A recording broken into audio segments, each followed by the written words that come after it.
नमस्कार, मैं हूं रविंद्र जैन और आप देखना शुरू कर चुके हैं सबकी खबर। बहुत बड़ी खबर है। यदि प्रधानमंत्री मध्य प्रदेश के मुख्यमंत्री की खिंचाई कर रहे हैं तो मध्य प्रदेश की 9 करोड़ जनता के लिए एक बहुत बड़ी खबर है, बहुत बड़े संकेत हैं और बहुत बड़ा संदेश है। जी हाँ, ये बात मैं नहीं बोल रहा हूँ, ये बात इंडियन एक्सप्रेस ने छापी है। इंडियन एक्सप्रेस के 25 मार्च के अंक में जो कुछ छपा है मैं अपनी स्क्रीन पे आपको बता रहा हूँ। एक पत्रकार है शाहिद फरीदी, उनका एक कॉलम है, उस कॉलम में सबसे पहला जो पीस छपा है जिसमें कहा गया है कि प्रधानमंत्री ने बैठक के दौरान मध्य प्रदेश के मुख्यमंत्री डॉक्टर मोहन यादव और गोवा के एक नेता की जमकर खिंचाई की है। और ये खिंचाई क्यों की है, ये जो अंग्रेजी में लिखा है मैं इसको हिंदी रूपांतरण करके सुनाता हूँ। मैं इसका केवल उतरा पार्ट आपको सुनाता हूँ जो मध्य प्रदेश से संबंधित है।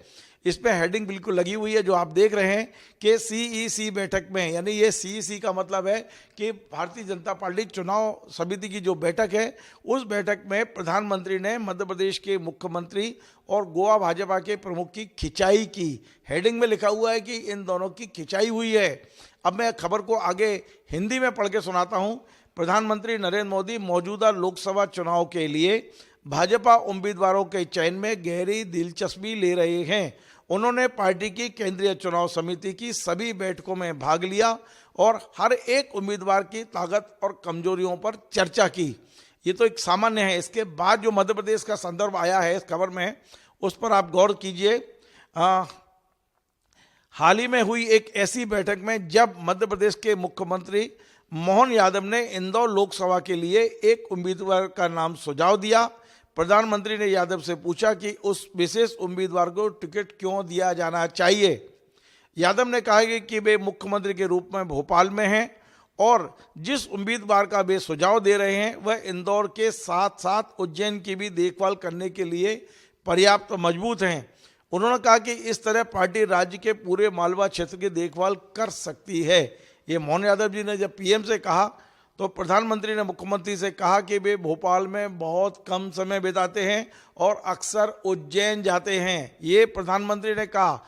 मैं नहीं बोल रहा हूँ, इंडियन एक्सप्रेस की खबर बता रही है कि उन्होंने तंज कसा है मध्य प्रदेश के मुख्यमंत्री पर कि आप भोपाल में कम रहते हैं, उज्जैन में ज़्यादा रहते हैं, यानी आप केवल उज्जैन के मुख्यमंत्री बन के रह गए हैं। इसका हम अर्थ निकाल रहे हैं, ऐसा पीएम ने नहीं कहा है, लेकिन ये तंज कसना एक बहुत बड़ी खबर और बहुत बड़ा संदेश है। और यही नहीं रुके हैं, उन्होंने आगे भी कहा है। प्रधानमंत्री ने सीएम से कहा कि वे इंदौर की चिंता करना छोड़ दें और उन्हें जो जिम्मेदारी दी गई है वो संभालें। यानी आप समझिए कि कितना बड़ा संदेश छुपा है। यदि ये खबर सत्य है, क्योंकि हम उस बैठक में नहीं थे, हमारे पास में कोई ऐसा सबूत नहीं है, जो इंडियन एक्सप्रेस ने छापा है हम उसी के आधार पर ये खबर बना रहे हैं कि प्रधानमंत्री ने मध्य प्रदेश के मुख्यमंत्री से कहा कि वे इंदौर की चिंता करना छोड़ दें, उन्हें जो जिम्मेदारी दी गई है वो पूरा करें और उस पर ध्यान दें। सीएम ने अपने इंदौर दौरे के बारे में बताने की कोशिश की, यानी उन्होंने कुछ सफाई देने की कोशिश की, लेकिन उन्हें रोक दिया गया। वही रोक दिया गया कि अब ज़्यादा मत बोलिए आप। तो आप समझिए कि ये कितनी बड़ी खबर है। आगे की पूरी खबर गोवा को लेकर है, इसलिए मैं नहीं पढ़ रहा हूँ। ये खबर मध्य प्रदेश में इस समय चर्चा का विषय है। राजनीतिक पंडित इसके तमाम अर्थ लगा रहे हैं। खबर कितनी सच है कितनी गलत है हमें नहीं पता, क्योंकि हम ये पूरी खबर इंडियन एक्सप्रेस के हवाले से आपको दे रहे हैं।